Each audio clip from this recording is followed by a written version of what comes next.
Iran पर बमबारी को लेकर ट्रंप ने एक बार फिर से बयान दिया। ईरान पर हिरोशिमा नागासाकी की तरफ बम गिराए। ट्रंप ये कह रहे हैं बमबारी से ईरान का परमाणु कार्यक्रम तबाह हो गया। हालांकि ट्रंप के बयान से इतर कई बातें हो रही है, लेकिन ट्रंप बराबर ये बताने की कोशिश कर रहे हैं कि हमने जो हमला किया वो जोरदार था और ये हिरोशिमा नागासाकी पर जिस तरीके से बम बरसाए गए थे बिल्कुल उसी तरीके का था। तो इस वक्त की बड़ी खबर है कि ईरान पर बमबारी को लेकर ट्रंप का एक बार बयान फिर से सामने आया है। ईरान पर हिरोशिमा नागासाकी की तरफ बम गिराए और बमबारी से ईरान का परमाणु जो कार्यक्रम है वो पूरी तरह से तबाह हो गया है। ये ट्रंप जोर देकर कह रहे हैं, यानी कि एक बड़ा नुकसान ईरान को झेलना पड़ा। तो लगातार ट्रंप बयान पर बयान दे रहे हैं। एक तरफ शांति दूत बनकर सामने आ रहे हैं और दूसरी तरफ ईरान का परमाणु कार्यक्रम कैसे तबाह किया ये बता रहे हैं। तो अमेरिका के राष्ट्रपति डोनाल्ड ट्रंप की तरफ से ये बड़ा बयान दिया गया है और अब शांति का नोबेल प्राइज पाने की हसरत भी वो पाल रहे हैं, वो भी बिना कुछ खास किए हुए। तो फिर ऐसा क्या कहना है कि अमेरिकी राष्ट्रपति अचानक मध्य पूर्व में शांति की मसीहा बनने की कोशिश में जुट गए हैं और कहा यह जा रहा है कि उन्हें नोबेल का शांति पुरस्कार दे दिया जाए। देखिए।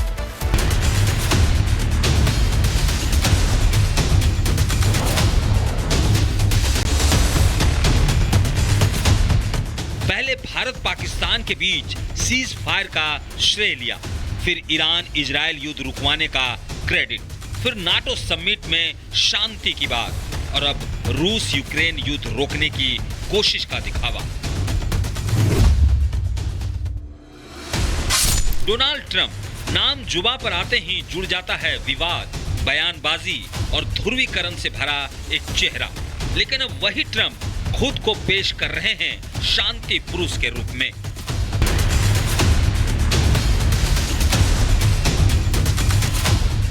जब ईरान और इजराइल की जंग ने तूल पकड़ा तब अमेरिका से आवाज आई, सीज फायर होना चाहिए। और ये आवाज किसी और की नहीं, ट्रंप की थी। उन्होंने एक बयान में खुद को दुनिया को युद्ध से बचाने वाला बताया। यही नहीं, ट्रंप नाटो के समिट में भी शांति दूत की तरह पेश आए। वहां भी ईरान इजराइल के बीच सीज फायर के लिए खुद को क्रेडिट देते रहे और कहा ईरान इजराइल ने बहुत हिंसक तरीके से लड़ाई लड़ी और अब वे दोनों थके हुए हैं।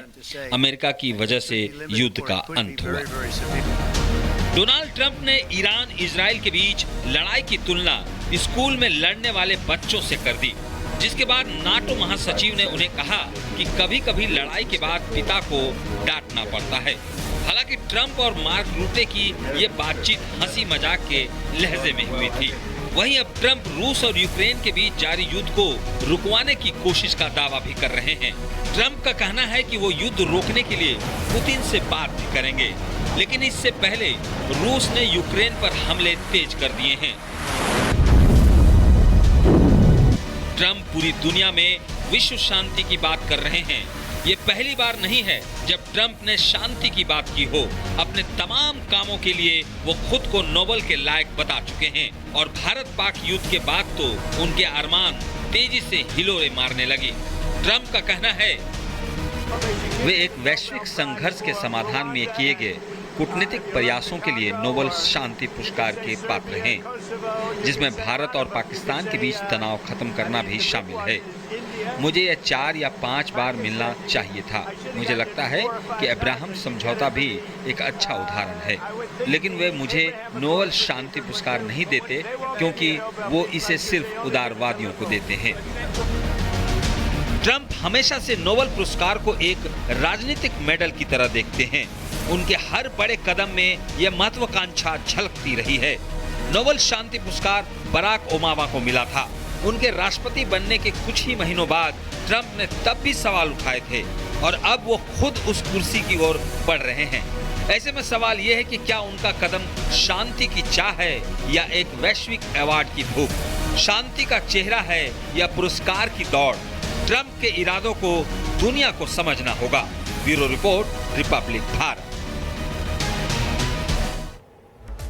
ईरान इजराइल में कहने को तो सीज फायर हो चुका है, लेकिन पूरी दुनिया की निगाहें इस बात पर टिकी हैं कि जिस यूरेनियम को अमेरिका ने तबाह करने की बात कही थी और ईरान ने सुरक्षित बताया था, वो कहां है।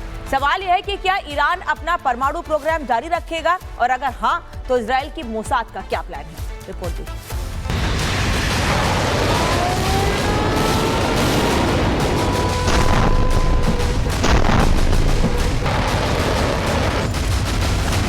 जून को अमेरिका ने विनाशकारी मिसाइलों के जरिए ईरान के परमाणु ठिकानों पर तबाही मचाई थी, जिसके बाद अमेरिकी राष्ट्रपति ट्रंप ने दावा किया था कि ईरान के परमाणु ठिकानों को तबाह कर दिया गया है।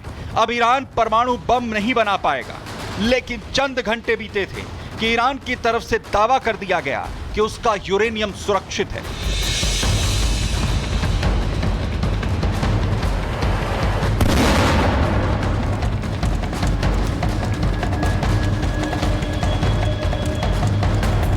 ईरान के इस दावे के बाद हड़कंप मच गया, लेकिन सवाल यह है कि आखिर ईरान का यूरेनियम कहां गया, क्योंकि दावा किया जा रहा है कि कुछ सैटेलाइट तस्वीरें सामने आई हैं जिसमें अमेरिका के हमले से पहले फोर्डो प्लांट के बाहर 16 ट्रकों को देखा गया, लेकिन हमले के बाद ये ट्रक गायब हो गए।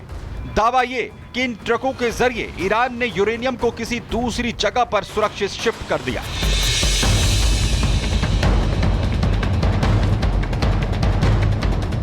अब कहा जा रहा है कि भले ही अमेरिका और इजराइल दावा कर ले, लेकिन अपने यूरेनियम के जरिए ईरान परमाणु प्रोग्राम को जारी रखेगा।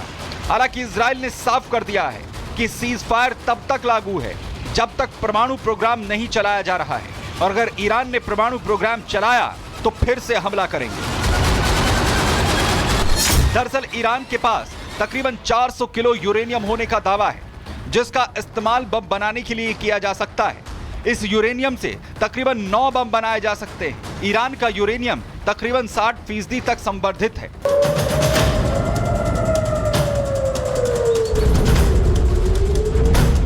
वहीं दूसरी तरफ ईरान लगातार मोसाद के एजेंट्स को मौत के घाट उतार रहा है। दावा यह है कि 12 दिनों के अंदर 700 लोगों पर कार्रवाई की जा चुकी है जो मोसाद के लिए काम कर रहे थे। वहीं 3 एजेंट्स को आज फांसी की सजा भी दी गई। लेकिन सवाल है कि क्या ईरान अपना परमाणु प्रोग्राम लगातार जारी रखेगा?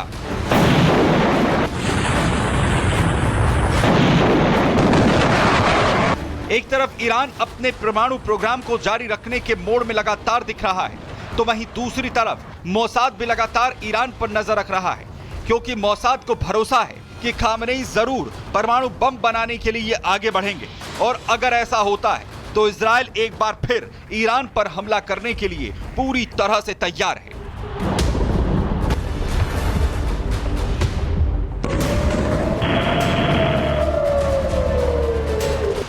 Bureau report, Republic Bharat.